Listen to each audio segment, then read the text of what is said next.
श्री राधा कृष्णाय नमो नमः। सर्वप्रथम मैं भगवान श्री राधा कृष्ण के श्री चरण कमलों की वंदना करता हूँ।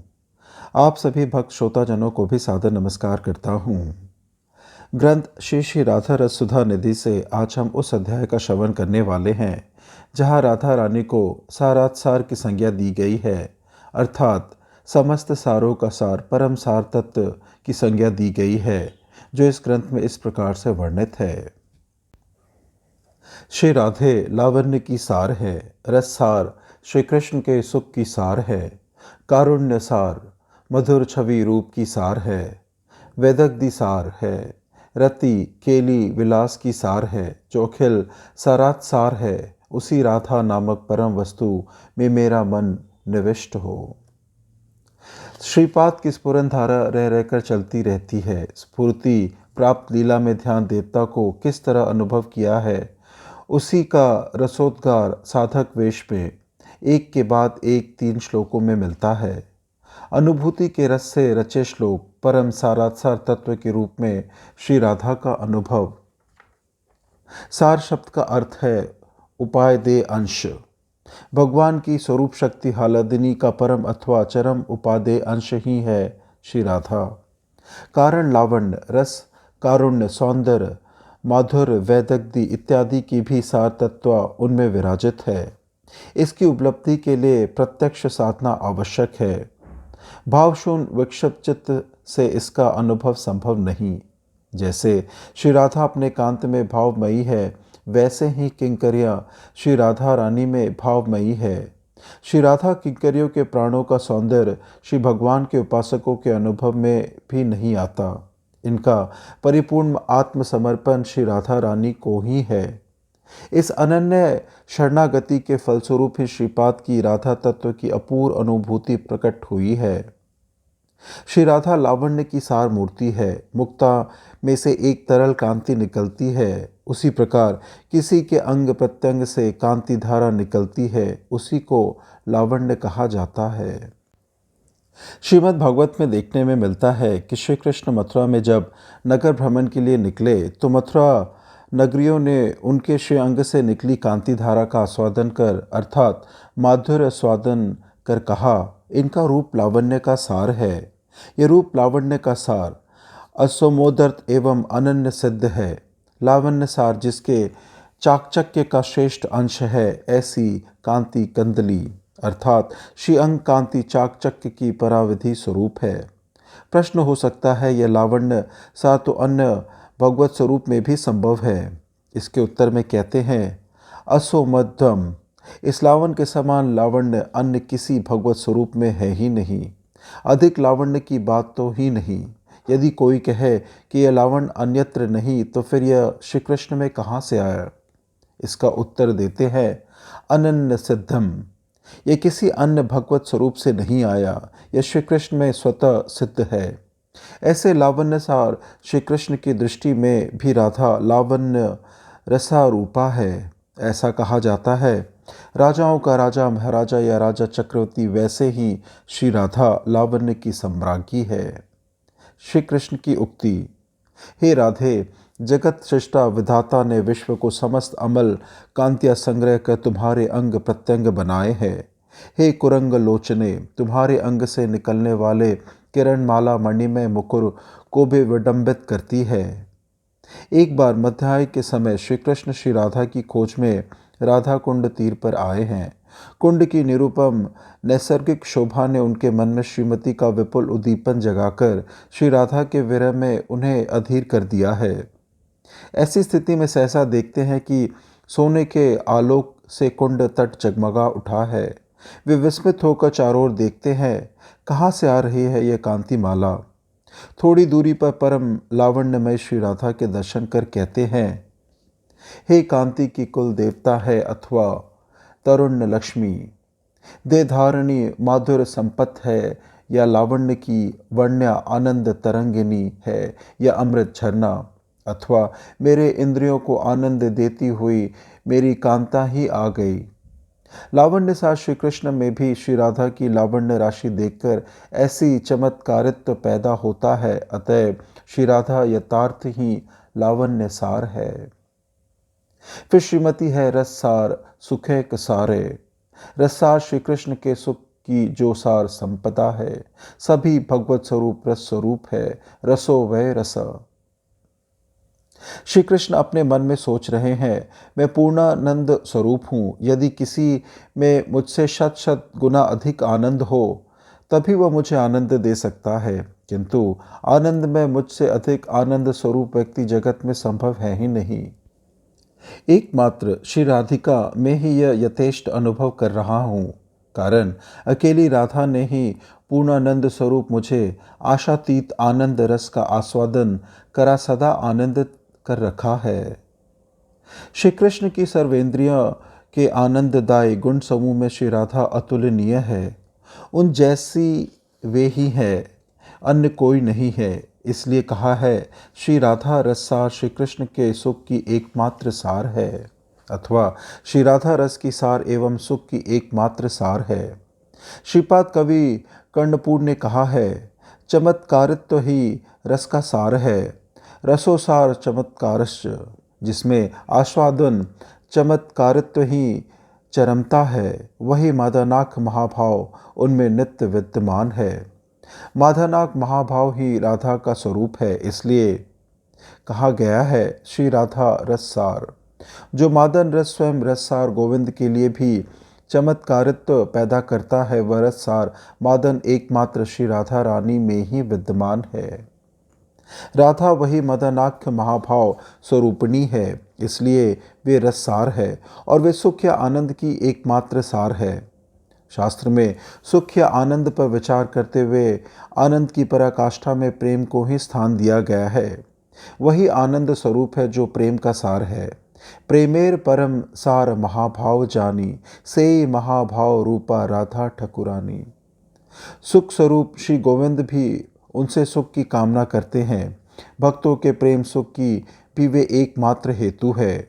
सुखरूप कृष्ण करे सुख आस्वादन, भक्त गणे सुख दीते हालादिनी कारण। इसलिए श्री राधा है सुखैक सार। फिर वे कारुण्य सार है। पहले करुणा का अर्थ समझे, जब कारुण्य सार का अर्थ हृदयंगम हो सकेगा। स्वार्थ संबंध रहित भाव से जो पर दुख अहिष्णुता है, उसी का नाम है दया या करुणा। करुणा अचेतन वस्तु में संभव नहीं, यद्यपि जीव स्वरूप से चैतन्य वस्तु है, तथापि काल कर्म माया और ईश्वर के संदर्भ में उसकी परतंत्र जानत असामर्थ्य के कारण जीव का करुणा धर्म केवल दुख भोग का हेतु ही होता है। असमर्थ स करुणा दुखा वह ही सम्मता। शक्ति अभिव्यंत ही निर्वेश ब्रह्म स्वरूपा में भी करुणा का होना संभव नहीं, कारण करुणा एक शक्ति है। उदासीन धर्मयुक्त परमात्म स्वरूप में भी करुणा संभव है। अतएव करुणा परम स्वतंत्र भक्त वात्सल्यादि गुण समन्वित श्री भगवान का ही स्वरूप गत धर्म है। भगवान स्वतः पूर्ण है, अर्थात उन्हें सेवा की कोई अपेक्षा नहीं रहती। फिर भी भक्त के भीतर सेवादि की अभिलाषा जगाकर सेवाकादि में सेवादि सौभाग्य की संपादिका भगवान की चित्रादत्तमयी जो उपकार इच्छा है, वही उनकी अनुकंपा या करुणा है। इस करुणा की आत्यंतिकता प्रकट होती है भक्ति दान में ही। उसमें भी रागानुगा भक्ति दान में परम कारुणिक तत्व प्रकट होता है। भगवान हालादिनी शक्ति के द्वारा ही भक्तों को प्रेम भक्ति दिया करते हैं। हालादिनी द्वारे करे भक्तेर पोषण। जैसे चिदानंद में माधुर्य मूर्ति भगवान को भक्त हृदय में प्रकट करना हालादिनी का कार्य है, वैसे ही उस विग्रह के प्रति भक्त हृदय में प्रेम का आविर्भाव कराना ही हालादिनी का ही काम है। जिस हालादिनी शक्ति के द्वारा भगवान की भक्त वात्सल में करुणा का प्रकाश होता है, उसी हालादिनी की सार मूर्ति ही है श्री राधा। इसलिए उन्हें कारुण्य सार कहा गया है। ब्रजलीला में कारुण्य सार मूर्ति श्री राधा की करुणा रहस्यमय निकुंज के भंडार में सुरक्षित थी। अब कलयुग में श्री राधा की भाव कांति स्वीकार कर भगवान ने उसी करुणा की महिमा जग जीवों के आगे प्रकट की है। श्रीमन महाप्रभु ने श्री राधा की करुणा माधुरी का आश्रय लेकर जग जीवों को प्रेम दान कर धन्य किया है और उन्हें समझा दिया है कि श्री राधा वास्तव में कारुण्यसार मूर्ति है। फिर श्री राधा है मधुर छवि रूप सारे। छवि का अर्थ है शोभा या कांति। इस तरह मधुर शोभायुक्त अथवा कांति में मधुर रूप का श्रेष्ठ अंश जिसमें विद्यमान है वही है मधुर छवि रूप का सार। एक बार श्री कृष्ण बोले, हे राधे, तुम्हारे ललाट देश के कस्तूरी तिलक ने तुम्हारे चूर्ण कुंतल द्वारा पुनरक्ता प्राप्त कर ली है। जैसे किसी ग्रंथ में कोई स्थल अशुद्ध होता है तो पंडित लोग उसके चारों ओर गोला घेरा खींच बनाकर बता देते हैं कि यहाँ त्रुटि है, वैसे ही तुम्हारे चूर्ण कुंतल ने ललाट देश पर गिरकर स्वाभाविक सौंदर्य का इतना विकास किया है कि लगता है मानो कस्तूरी तिलक के चारों ओर गोल घेरे के रूप में वह कह रहा है कि स्वाभाविक सौंदर्य में इस ललाट पर कस्तूरी लगाना ठीक नहीं। तुम्हारे कानों के कुवलय आंखों के स्वाभाविक सौंदर्य के आगे अपनी विफलता अनुभव कर रहे हैं। तुम्हारे ईषत हास्य के प्रभालोक पे तुम्हारे हार की शोभा पृष्ठ पोषण जैसी बात है, अर्थात हास्य के माधुर्य से इतने सौंदर्य का विकास हो रहा है कि लगता है कि किसी वस्तु को पुनः पीसने की तरह इस हास्य माधुरी के निकट हार का होना व्यर्थ है। इसी प्रकार तुम्हारा प्रत्येक अंग जब बिना अलंकारों के ही अलंकृत की तरह शोभा पा रहा है, तब तुम्हें अलंकार धारण करने की क्या आवश्यकता है। श्रीमद् रूप गोस्वामी पाद ने श्री राधा की अभिरूपता की बात कही है, अर्थात श्रीमती के रूप की ऐसी अद्भुत कांति या शोभा है कि समीपस्थ वस्तु को भी यह रूप माधुरी सारूप प्रदान करती है। मयूर छवि रूप सारे, इस बात में एक सुंदर व्यंजना भी है। प्रेम से अधिक मधुर पदार्थ विश्व में और कोई नहीं। श्री राधा के रूप की शोभा या कांति से मधुर प्रेम सतत झर रहा है। यही कारण है कि जो लोग श्री राधा के इस रूप का साक्षात्कार लाभ करते हैं वे बिना साधना के प्रेम प्राप्त कर धन्य हो जाते हैं। श्रीमन महाप्रभु ने राधा की कांति जग जीवों को दिखाकर ही सबको प्रेमदान कर धन्य या कृतार्थ कर दिया है। और श्री राधा है वैदग्धी की सार। नाना कलाओं में निपुणता का नाम है वैदग्धी।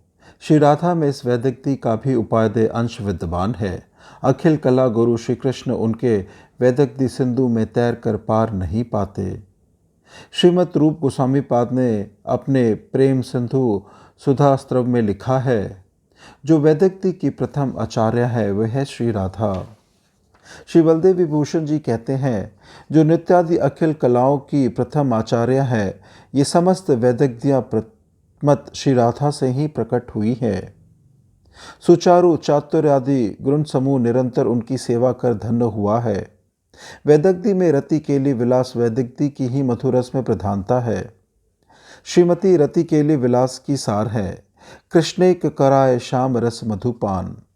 साक्षात श्रृंगार को श्रृंगार रस मधुपान कराना होगा, अतएव उस जैसे नैपुण्य की आवश्यकता है। रति केल विलास के बहुत से अंग है, जैसे दर्शन, जल्प, स्पर्शन, वर्तमोद, रास क्रीड़ा, जल केली, नौका लीला, ध्रुत क्रीड़ा, मधुपान, कपट निद्रा, वस्त्राकर्षण, बिंबाधर, सुधापान, संप्रयोग आदि। श्री राधा समस्त रति केली विलास अंगों में परम सुनि पुना है, अखिल कला भिज्ञा है। अंत में कहते हैं, श्री राधा अखिल सार सारे। अखिल सार गोविंद उनकी भी सार है। श्री राधा प्राणस्य प्रणवत निखिल रूप गुण लीला सौभाग्य संपद केली वयादिना सार संपत वदात। जैसे कहा जाता है प्राणों का प्राण, वैसे ही अखिल सार वस्तु अद्वय अखंड ज्ञान तत्व हैं श्री गोविंद। जो रूप गुण लीला सौभाग्य रति केली आदि की सार संपदा के रूप में अखिल सार हैं, उन गोविंद की भी सार या प्रणवत बनी हुई हैं वे। श्रीपाद कहते हैं, उसी राधा मिधे मम मन अस्तु। श्री राधा नामक अखिल गुण निधि परम वस्तु में मेरा चित्त रम जाए। इस प्रकार से ग्रंथ श्री श्री राधा रस सुधा निधि से आज के अध्याय की संपन्नता होती है। श्रवण करने के लिए और अपना बहुमूल्य समय देने के लिए आपको धन्यवाद। त्रुटियों के लिए क्षमा प्रार्थी हूँ। श्री राधा कृष्णाय नमो नमः।